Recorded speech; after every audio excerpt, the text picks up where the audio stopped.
Okay, trending na trending ngayon itong issue patungkol kay Mabanta. Marami po ang nagsasabi na ito ay panglilihis sa issue patungkol sa flood control anomaly. Kasi po, involved po dito si Martin Romualdez. Marami ang nagsasabi na scripted raw ito. Yan ang ating pag-uusapan ngayon kasi po itong si Mabanta ay pagmamay-ari ng Peanut Gallery. Alam naman natin yan. Nung una, akala natin na itong Peanut Gallery ay maka-Duterte ito. Kung mapapansin po natin sa kanilang website, ang mga binabanatan ay medyo hindi masyadong grabe yung banat nila sa Marcos administration. Pero binabanatan nila. Pero hindi mo doon makikita na binabanatan nila si Martin Romualdez. Yan ang ipinagtataka natin. So ngayon, trending ito kasi the question is, talaga bang merong extortion na nangyari? Ano ba ang background nitong si Mabanta? Yan ang pag-uusapan natin. Kasi isa dito sa mga nakakatawa at nakakagalit rin at the same time ay itong si Auntie Claire Castro. Pumapapil kasi itong babaeng ito. Si Auntie Claire Castro pumapapil. Alam mo ba kung bakit? Nung una siyang tinanong ng media kung ano ang relasyon nila kay Mabanta itong si BBM.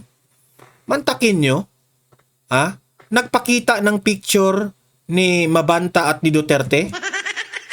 Ganyan ka far out itong si Auntie Claire Castro. Talagang makikita mo na, di ba meron tayong mga kaibigan na ganyan o yung kalaro natin dati yung bata pa tayo na hindi mo pa pinagbibintangan pero defensive na. Yan si Auntie Claire Castro. Kaya itong si Auntie Claire Castro, ito yung nagpapaba ng rating ni BBM. Kasi po, nagtatanong lang ang media kung ano ang relasyon ni BBM at si Mabanta, kaibigan ba sila? Nagpakita ka agad ng Duterte na picture. Ganyan na ba kayo kadesperado para siraan ang mga Duterte at ganyan kasinungaling? Kasi hindi po inamin ni Claire Castro na kaibigan itong pamilyang Marcos at si Mabanta. Hindi niya inamin, pero booking siya. Kasi lumalaganap itong ebidensya. Ito, mamaya ipapakita ko sa inyo yung video na yan . Lumalaganap na may kinaugnayan. At hindi lang basta-basta kaibigan malapit na kaibigan. Pero ang pinagbibintangan, Duterte. Lahat na lang ng kasalanan ng bansang ito, Duterte. Itong si Mabanta, iko-connect na naman ito sa mga Duterte.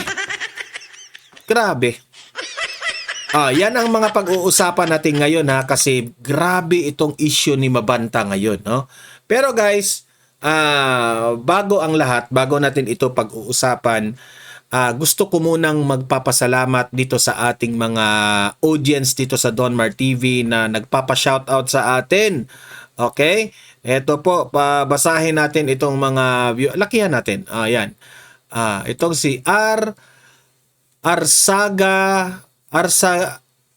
Arsagay na. Ayan.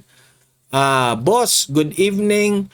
Kami kanunay nagtanaw sa imong vlog sa Impasog-ong Bukidnon. Ayan, maraming salamat sa iyo, Arsagay na. Ayan.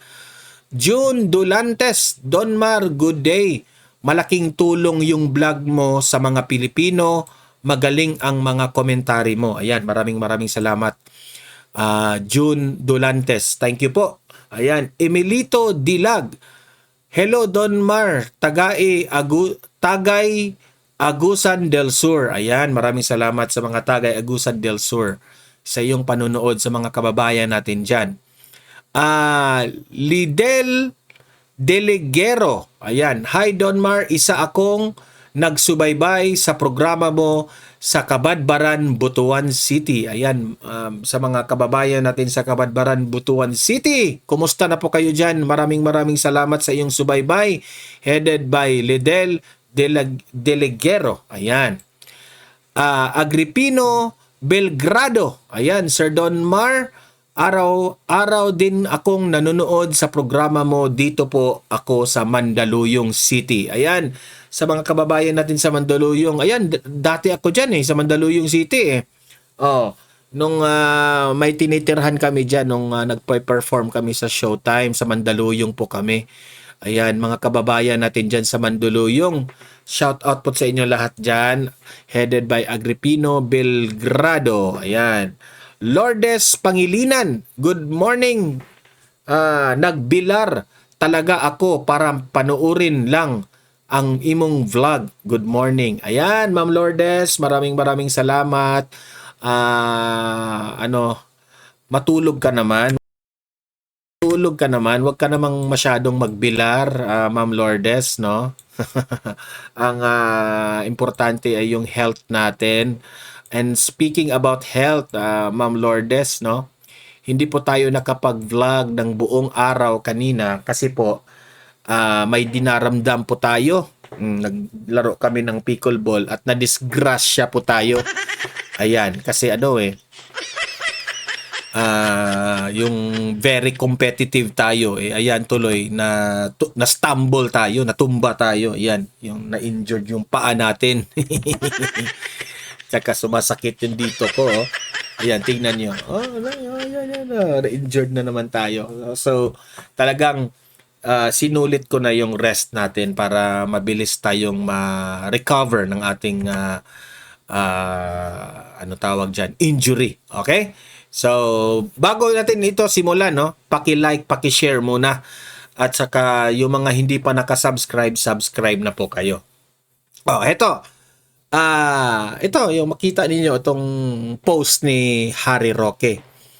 Hindi sila magkaibigan, Auntie Claire.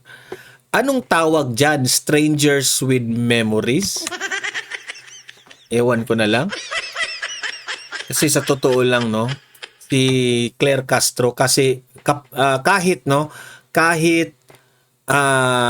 halatang halata na siyang nagsisinungaling, todo pa rin siya sa kanyang pagsisinungaling. Hindi ko lang alam kung anong sasabihin niya dito kasi kumakalat talaga ngayon sa social media itong pino-point out talaga siya ng taong bayan na nagsisinungaling na naman siya dito. Bakit ba, Auntie Claire? Ikinahihiya nyo ba na kaibigan itong si Mabanta at si mga Marcos family? Ayan tingnan nyo. Yung unang picture, si BBM at si Mabanta nagyakapan. Nagyakapan. Pero hindi pa sila kilala niyan, sabi ni Auntie Claire, hindi pa sila kilala. Ayan, sa ilalim naman, makikita mo naman, si First Lady Liza Araneta Marcos, kayakap niya si Mabanta. At nung sabi ni Auntie Claire, hindi pa sila kilala niyan. Tapos, ito pa, yung last picture na nasa right, yung anak ni BBM at ni Liza Marcos, inakbayan pa itong umakbay pa si Mabanta. At hindi pa sila kaibigan yan. Hindi pa kilala ng mga Marcos. Ito lang yung tanong ko kay Auntie Claire Castro. Auntie Claire, hanggang ngayon, nagsisinungaling ka pa? Tapos sasabihin mo pa kami pa yung fake news? Hindi ko talaga lubos maisip itong babaeng ito na may gana pa siyang magsisinungaling na booking na naman siya dito sa kanyang mga pinagsasabi. I'm talking about that. Ito lumalabas na naman itong video na ito.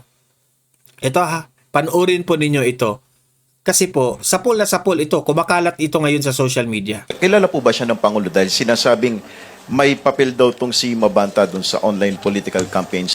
Hindi po siya kaibigan ng Pangulo. Malinaw yun Hindi po siya kaibigan ng Pangulo. Pero kung makikita mo sa kanyang mukha, stress na siyang tinatakpan niya ang Pangulo. Stress na siya. Pero siguro mas nanaisin ko po kung ito po ang inyong itatanong, ito po ang itanong nyo kung ano po ang relasyon niya sa mga Duterte. Nagpakita siya ng ano ha. Nagpakita yan. Kasi hindi yan buong video yan eh. Nagpakita siya ng picture ni Duterte at ni Mabanta. At nung nakita ko ang vlog ni Banatbay, inexplain ito ni Banatbay bakit may larawan si Duterte at si Mabanta. Yun pala yung time na yun nung 2016 na kabago-bago lang naging presidente si Duterte, ini-invite po lahat ng mga vloggers na tumulong noong campaign. At isa doon sa mga na-invite ay si Mabanta. At doon sa loob ng Malacanang ay meron pong portion sa kanilang event na lahat ng mga vloggers na sumuporta kay Duterte are given chance na makalapit kay Duterte at magpa-picture. So, hindi po ganon na magkaibigan po si Duterte at si Mabanta. Kasi wala namang picture na naghalikan si Duterte at si Mabanta. Wala namang picture na yumayakap si Mabanta kay Duterte. Hindi kagaya nito. Nagyakapan pa ang dalawa, si BBM at si Mabanta. Wala ngang picture na si Duterte at si Mabanta nagkamayan lang. Wala nga eh. Tapos sasabihin mo ngayon, ano itong picture na ito? Blah, blah, blah. Ito, ano yung video yan, Auntie Claire? Nagbuka katuloy si Chucky Dal, Auntie Claire?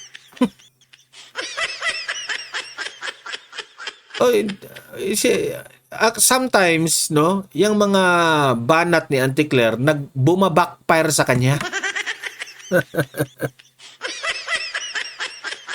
Pahiya siya dito, Ito daw si Mabanta, ano raw to? Sabi ni Banatbay, kasi si Banatbay naman talaga ang may alam patungkol dito. Kasi nagsama sila dati dyan nung sumusuporta pa itong si sino to? Si Mabanta kay Duterte. At sabi doon, ito daw si Mabanta ay parang naalis ito bilang supporter ni BBM. Yun lang ang istorya niya. Naalis siya. Kasi nagmamagaling raw ang isang vlogger na inanalyze ko naman si Thinking Pinoy. Si Thinking Pinoy yung pinili raw. Walang binanggit si Banatbay ha, pero yun ang analysis ko. Napakang si Thinking Pinoy naman ang alam nyo naman, si Mamshi at si Thinking Pinoy naniniwala itong si Mamshi. So siguro, pinili ni Thinking Pinoy na ayan, Mamshi, tanggalin nyo yan. Itong vlogger na ito, tanggalin nyo yan. Kasi ganon yan si Thinking Pinoy So, kung tutuusin, susuluhin niya. So, ngayon, si Thinking Pinoy, wala na yung kredibilidad ngayon, no? So, ngayon, eto, nabuking si Auntie Claire. Ito pa. Duterte. Ito yung post ni Franco Mabanta. Ito po'y pinost niya 2018. Presidente pa nito si Duterte. Sabi niya dito, feeling loved with Roger Mabanta at Forbes Park Village. So meaning to say, bahay po ito nila dyan. Di ba? Finally, back in the country, mud wrestling in mad jet lag, barely getting through the day, and then this happens. I never had a surprise birthday party in my life. Thank you to my best friend Franz Gerard Reyes Imperial, Tito Bongbong, and Tita Liza Marcos. Ayan tinawag pa niyang Tito Bongbong. Tinawag pa niyang tita si Liza Marcos. And everyone who made me feel so very happy last night. Ayan. So, imaginein mo, sinurprise pa siya Tapos hindi sila kaibigan ayon kay Auntie Claire. So anong tawag mo kay Auntie Claire? Sinungaling. Sinungaling. Ayan, i-play pa natin video ha. Yan Sinurprise siya. Ayan. Ayan Sino yan? Yakap sila ni Liza. Yakap sila ni BBM. Ayan. Yeah. Di ba? Hindi pa sila kilala niyan. Nag-inuman pa. Hindi di ba? po siya kaibigan ng Pangulo. Hindi pa raw kaibigan. So, anong tawag niya doon? Si BBM, ang isang stranger na tao, sinurprise niya sa birthday party. Wow! BBM, hindi man tayo magkakilala, BBM, no? Sana i-surprise mo rin ako. Wow! Pero hindi po siya kaibigan ng Pangulo. Wow. Po ang itanong nyo kung ano po ang relasyon Hindi kaibigan, no? Pero ang sarap ng mga ngiti nila, ito pa to. Pinost po ito, August 22, 2018. Thank you for being a mentor and a defender. Kaya pala mentor ka pala nito? For being our general. Wow! For finding the perfect balance between firm, whip cracker, and beautiful creative nurturer. And most importantly, for being a second mother to me. Second mother pa talaga. Tapos, hindi sila kilala ha. Ayon kay Auntie Claire, hindi sila kilala. Ayan. Nandyan ma yan sa, ewan ko lang kung nag-deactivate na ngayon si Franco Mabanta. Pero, nandyan yan. Hanapin nyo sa Facebook yung kay Franco Mabanta. Ayan, nakakuha ng screenshot yung mga tao agad-agad. Words, Liza Marcos made me. Too many, too impressive, because like your husband, you're not a common human being. You're an all-timer. Wow! Happy birthday, dearest Tita Binats. Biats. On behalf of all the, wala na tayo dyan. Di na naputol na, di ba? Auntie Claire, ano na? Ano na, Auntie Claire? niya sa mga Duterte. Ayan, may mukha pa, Aso yan ni, PBBM, aso yan ni PBBM. Ano pa to? February 26, 2018.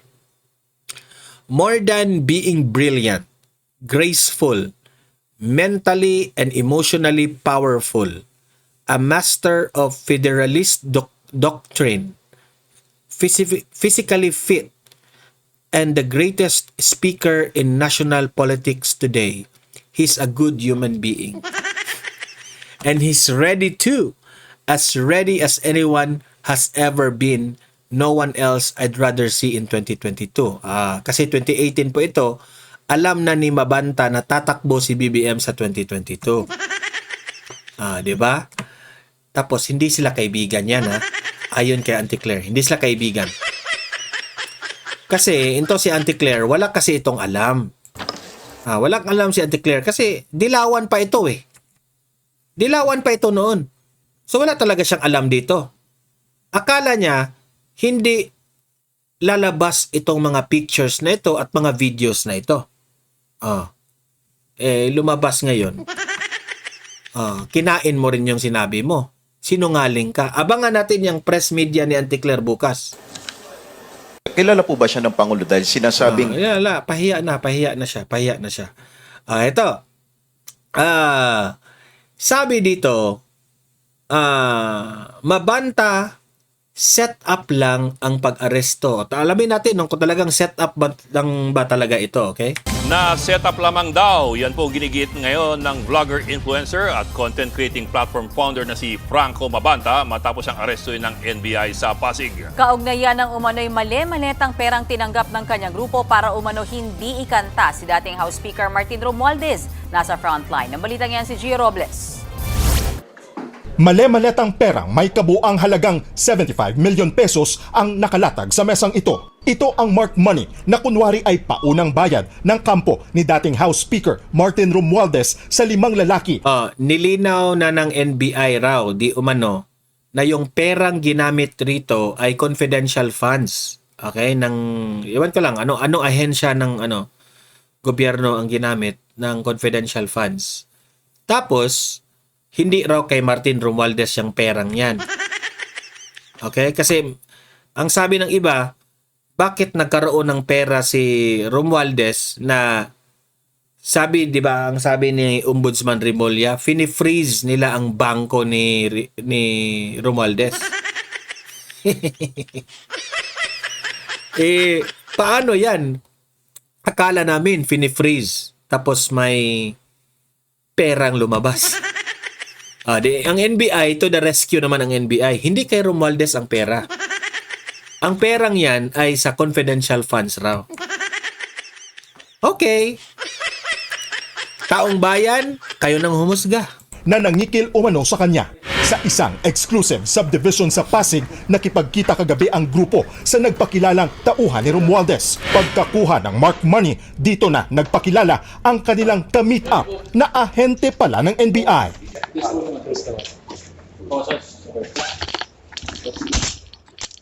Arestado ang leader ng grupo na si Franco Mabanta, ang founder ng Peanut Gallery Media Network at 4 na iba pa. Ayon sa leader ng grupo, set up ang nangyari. Yeah, it's not true. It's not true. That's it. So hindi kayo nag-extort No. 300 million pesos? No, definitely not. How can we extort when they were the ones who came to us? So yun po ang argumento ni Mabanta. Walang extortion na nangyari. Kasi sila mismo ang pumunta kay Mabanta. Hindi si Mabanta ang pumunta doon sa kay Romualdez. So meaning to say, kung i-analyze mo ang sinabi ni Mabanta, ang NBI ang pumunta kay Mabanta. Kasi entrapment eh. Okay? So, ang datingan po dito, merong conversation ito with Romualdez and Mabanta.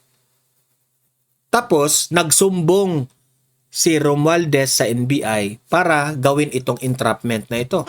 Parang ganun po ang version ng NBI dito.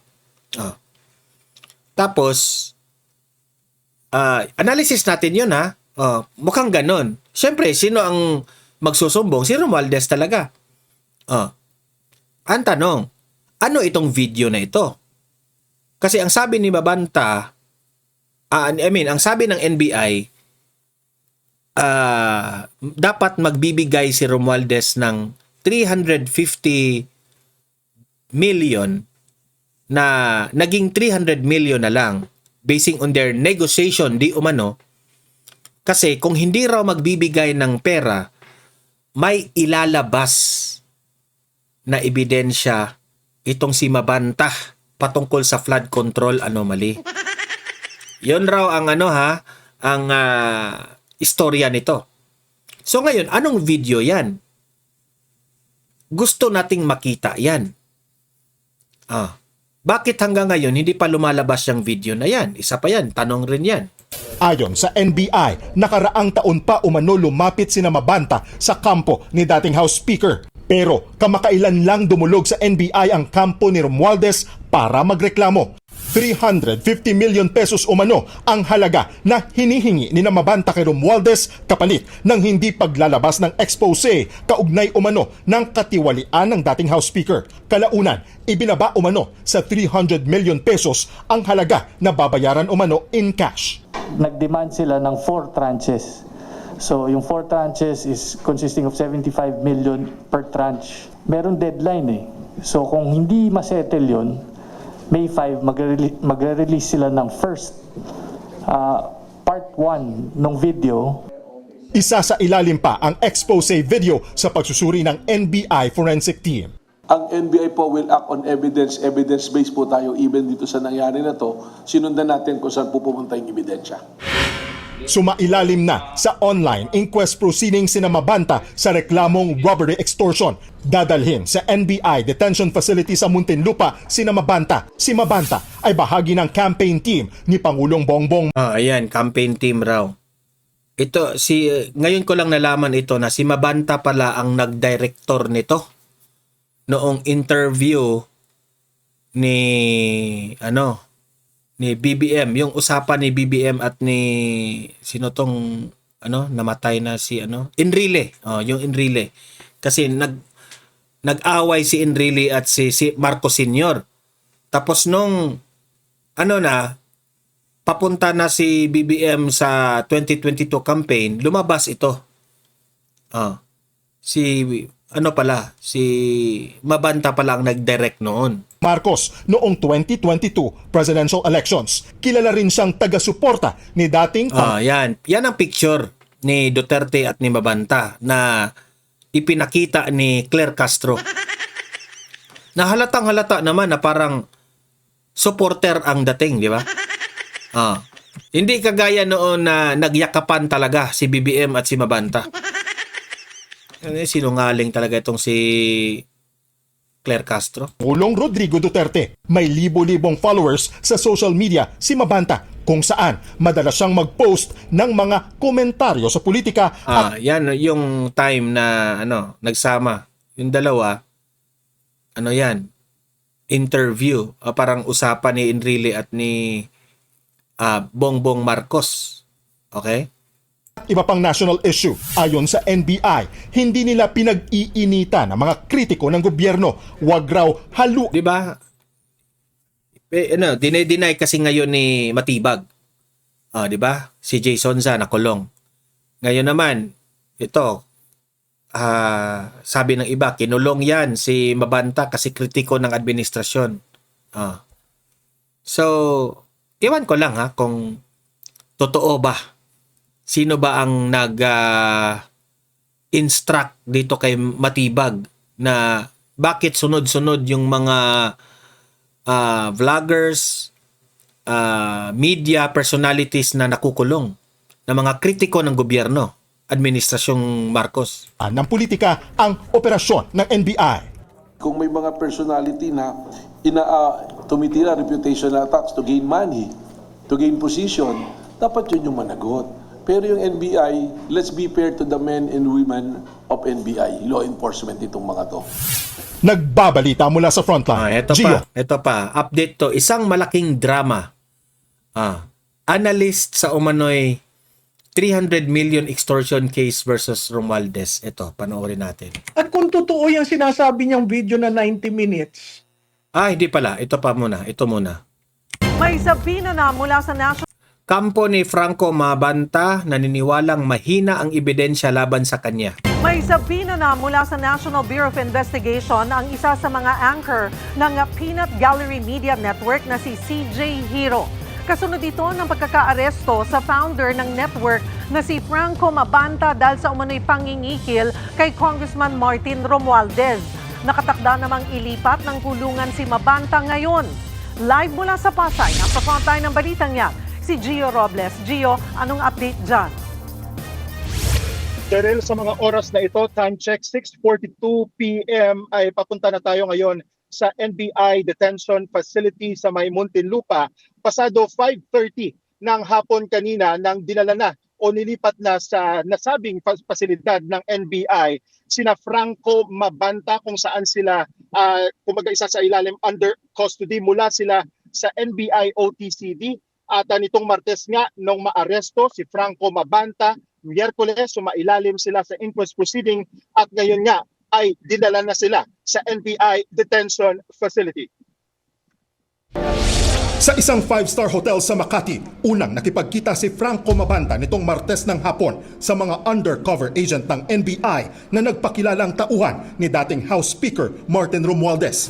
Dala ng mga ahente ang itim na duffel bag na may lamang 5 million pesos na marked money.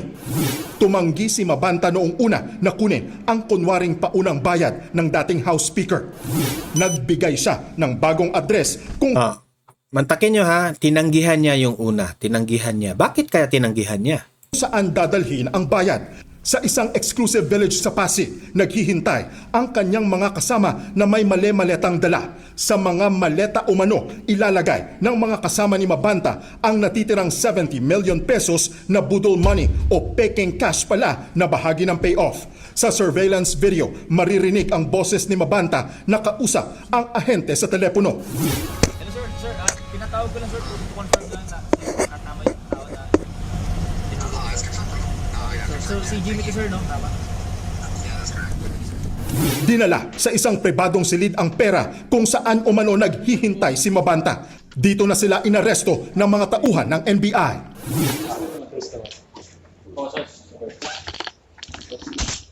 Sa kabila ng mga ebidensya ng Alam niyo, sa totoo lang, no? Ako, opinion ko dito, kung talagang merong ginagawang masama itong si Mabanta, mga ganitong style, dapat lang siyang makulong. Alam niyo, okay din eh. Para sa akin, itong mga taga-NBI, wag lang yung mga, Duterte media personalities, Duterte supporters, Duterte vloggers, ang hulihin ninyo. Hulihin ninyo kahit sino na vlogger, kahit sinong media, walang kulay-kulay. Hulihin ninyo yung mga ganitong bagay na nag-e-extort. Kasi, sa kung tutuusin lang, ang isa sa nagpapagulo dito sa bansa natin ay ang media. Kaya nga, ang bansa natin ngayon divided eh. Kasi pati media natin divided rin. Merong mga media na kumakampi sa mga dilawan, kumakampi sa mga pulahan, kampi dito sa mga Duterte. Sila rin ang dahilan bakit nag-away-away, nagkawatak-watak ang taong bayan. Yan ang point ko. Dahil hindi po, tama ba? Tama yang mga haka-haka ng ilan na meron talagang mga medyang bayaran. Merong mga trolls na bayaran. Merong mga vloggers na bayaran. Yumayaman na nga yung iba eh. Tingnan nyo yung ibang mga vloggers dyan na dati mga dugyot. Ngayon ang yaman-yaman na. Tingnan nyo. Papapansin nyo yan. Especially sa mga, mga bangag vloggers. Ang dami niyan. Dugyot. Tayo, dugyot naman tayo. Since then. Ako, dugyot na ako noon. Hanggang ngayon, dugyot pa rin ako. Kasi hindi ako binabayaran eh. Ako, sumasahod lang ako sa YouTube. Kung ano yung kita natin sa YouTube, yun lang. NBI kina Mabanta, naniniwala ang legal counsel ng dating VJ at commercial model na mahina ang reklamo ni Romualdez. Yeah, I know them naman personally, and I know they are very defensible.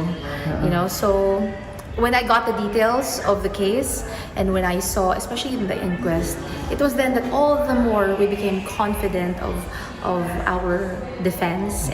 Bagay na kinontra naman ni NBI Director Melvin Matibag. Well, that's always the claim. But it's not for us to say it, but it's the court and the prosecutor who will assess it.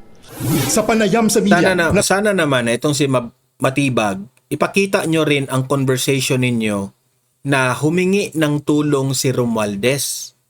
Diba? Meron. Kung tutusin, meron yan. Yung conversation ninyo, baka nag-chat ba si Romualdez? O meron bang video na pumunta si Romualdez sa NBI, humingi ng tulong patungkol dito? Dapat merong ganun rin para maniniwala kami na hindi po ito scripted. Di ba? Talakay ng legal counsel ni Mabanta ang sinasabing expose video laban kay Romualdez. Nakatakda na raw itong i-post sa Facebook page ng Peanut Gallery Media Network. Nang tanungin sa laman ng video, tumanggi nang magbigay ng detalye si Attorney Rodriguez. Hindi. Ang Peanut Gallery naman sa kampo naman ni Mabanta, bakit ayaw ninyong ibigay ang detalye sa video na yan? Kung talagang ebidensya yan, di ba? Pero anya, Well, I saw last month the trailer, and it was pretty devastating as to the allegations and how it connects to the flood control issue and corruption, and talaga it's really compelling. I didn't see the entire 90 minutes, but it's ready. Direktang sinabi ni Matibag na hindi pa nila napapanood ang sinasabing expose video. Yung expose video na yan, dapat makita yan ng buong taong bayan. Importante yan. Para uhusgahan ngayon ng taong bayan kung sino ang nagsisinungaling dyan. Para naman, ibubuking natin si Martin Romualdez kung meron mang kabalastugang ginawa. Kung totoo bang merong negotiation, importante yan na makita natin yung expose video na yan. Pero kung siya raw ang tatanungin, bakit yung video na yan, last year pa pala ginawa, nasa kanila naman, nandun naman state, last year pa, bakit hindi lumalabas? Ibig sabihin dito, there is no intention of putting out this video. The intention is to get a big payout, malaking kita. Sa pahayag naman ng spokesperson. Actually, sa totoo lang, may point si Matibag doon. Di ba? So, para bang binibenta nila yung video. Ano ba, i-release namin to o hindi namin to i-release? Kasi kung magbabayad kayo, pwedeng hindi namin to i-release. Pwedeng ganun. Di ba? May point si Matibag doon. So ni Romualdez na si Attorney Elaine Atienza, sinabi niyang irrelevant o wala nang kinalaman sa kasong extortion ni Mabanta kung anuman ang umano'y expose video. Ang dapat daw gawin ng mga may hawak na ebidensya ng katiwalian ng mga opisyal ay ilabas ito o di kaya ay ibigay ito sa mga otoridad para maaksyonan. Hindi raw ito dapat gamitin sa paghingi ng pera. Ganito raw ang ginawa ng PGMN. Ayon pa kay Attorney Atienza, hindi journalism kundi pangingikil ang ginawa ng grupo. Kinumpirma naman ni Matibag na itinuturing din na person of interest sa reklamo laban kina Mabanta ang isa pang anchor at host ng PGMN na si CJ Hiro. Ayon kay Matibag, kasama si Hiro sa affidavit ng complainant. Nakatakda raw ipatawag ng NBI si Hiro. We will go through the process. Actually, kung tutuusin, based dun sa complaint na binigay, dapat napasama na siya. But we want to exercise caution and the NBI would like to follow the rules. Ipinagtataka raw ng PGMN Lagot si CJ Hiro dito. Pati si CJ Hiro nadamay na. kung bakit nadawit si Hiro. That's something I really want to clarify. No? CJ Hiro is not one of the respondents. I don't understand this narrative that's floating around. I think it's based on a fake news. She's not a respondent. She's not a co-conspirator. Sa isang Facebook post, kinwestiyon naman ni dating COMELEC Commissioner Rowena Guanzon kung saan nanggaling ang mali-maletang marked money na ginamit sa operasyon laban kina Mabanta. Matatandaang naka-freeze na ang mga... Ano sabi ni Rowena Guanzon? Kala ko naka-freeze ang mga pera at ari-arian ni Martin Luther King. Paano nakapaglabas ng 75 million na nakamale-maleta? Literal na male-maletang pera talaga, ha? Ano yun? Coins only? Kung matatandaan po natin, merong interview itong si Rowena Guanzon sa Peanut Gallery rin, ha? Asset ni Congressman Romualdez. Sagot naman ni Matibag, walang nilabas na pera ang kongresista at hindi tunay ang lahat ng marked money. Yung pong pera na yun, sa recto po ginawa. Maganda yung pagkakagawa. NBI po nag-provide niyan. Ang totoong pera po ron, 50,000. Na ang NBI din po ang nag-provide. Kaya po mayroong intelligence fund, confidential funds, ang law enforcement agency sa mga operation po yan ginagamit. So, ano kayo? Nag-provide kayo ng fake money? Ganun ba? Nagtatanong lang tayo, ha? Delikado pala yan. Cheryl, time check, 6:52 ngayong gabi at patuloy tayong nakasunod. Yan ha. Yan po ang storya niyan. Punta naman tayo dito kay Malutikia. Okay?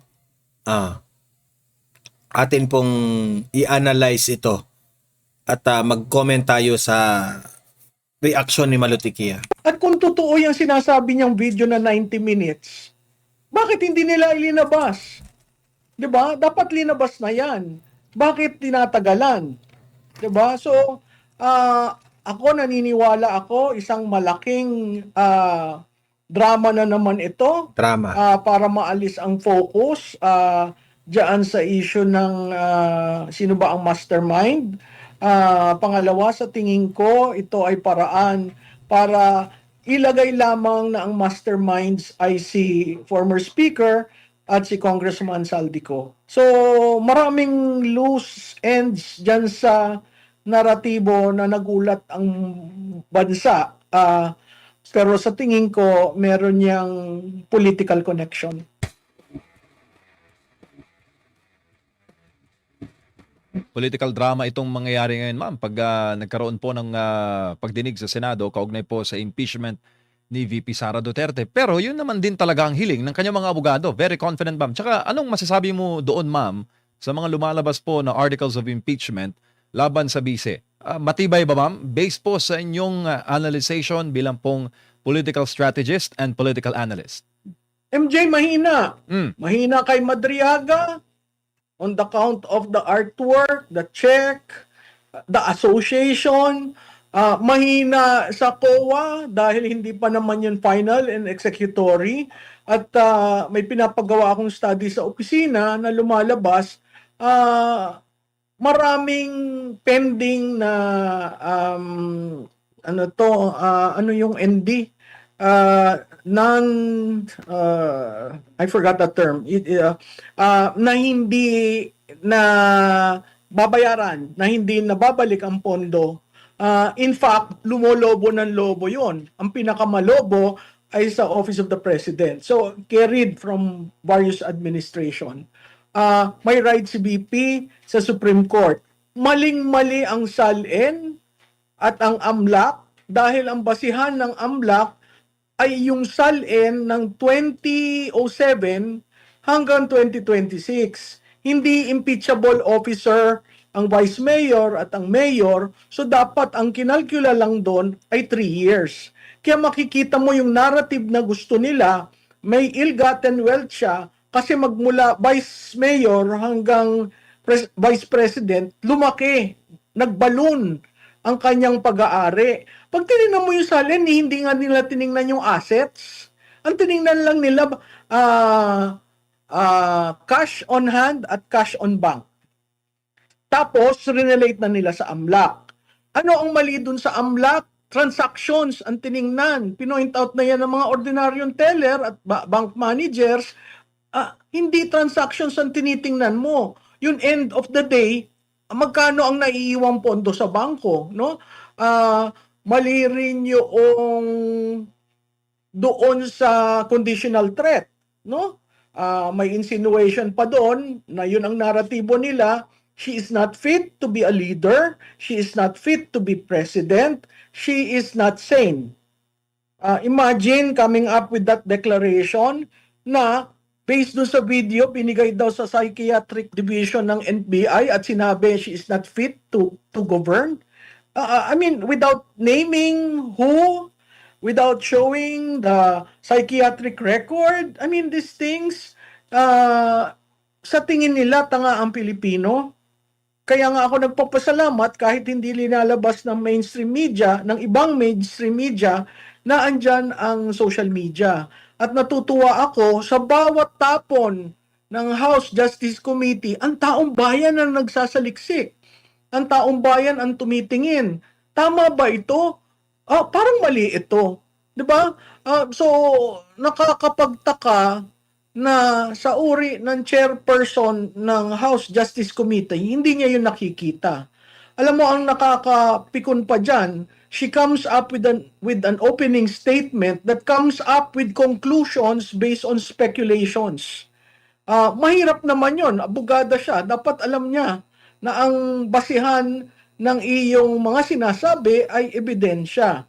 At kung titingnan mo uli, babalik tayo dun sa 2 complaint na nakapasa sa form and substance. Wala naman siyang evidence na nakalakip.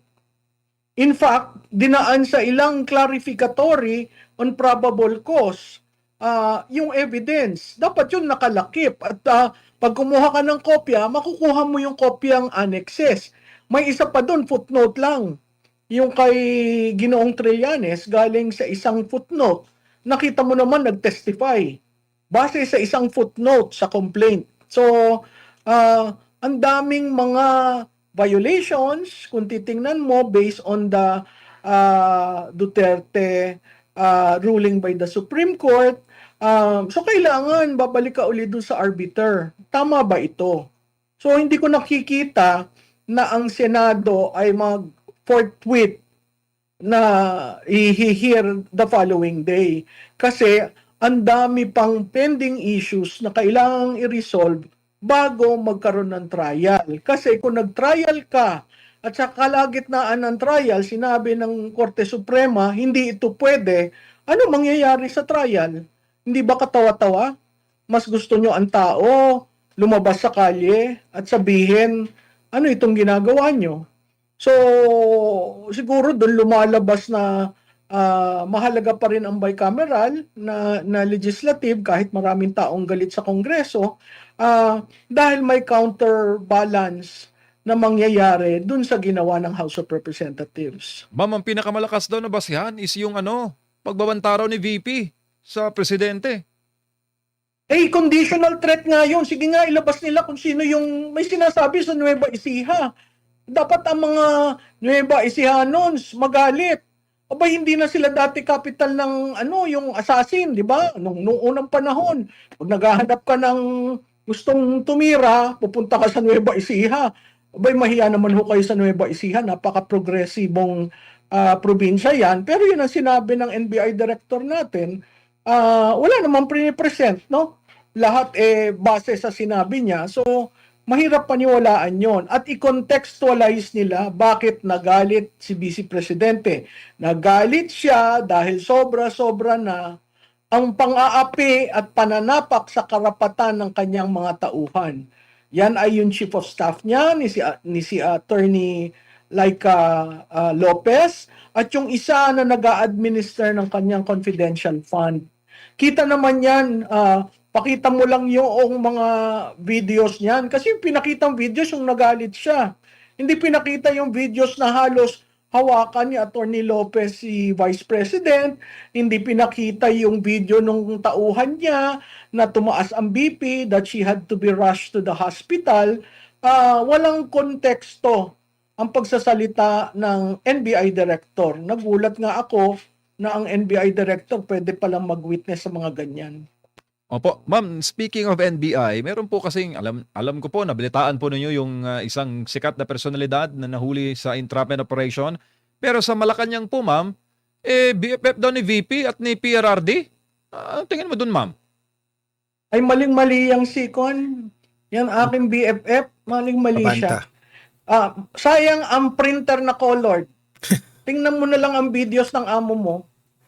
So, hindi yung taong yan ay hindi kasama sa kampo ng Duterte. Ang balita ko, gusto niyang sumali sa kampo ng Duterte. Pero yung nangyari sa kanya, nakakalungkot, pero nandyan na yan. May accusation sa kanya, so dapat harapin niya. At kung totoo yung sinasabi niyang video na 90 minutes, bakit hindi nila ilinabas?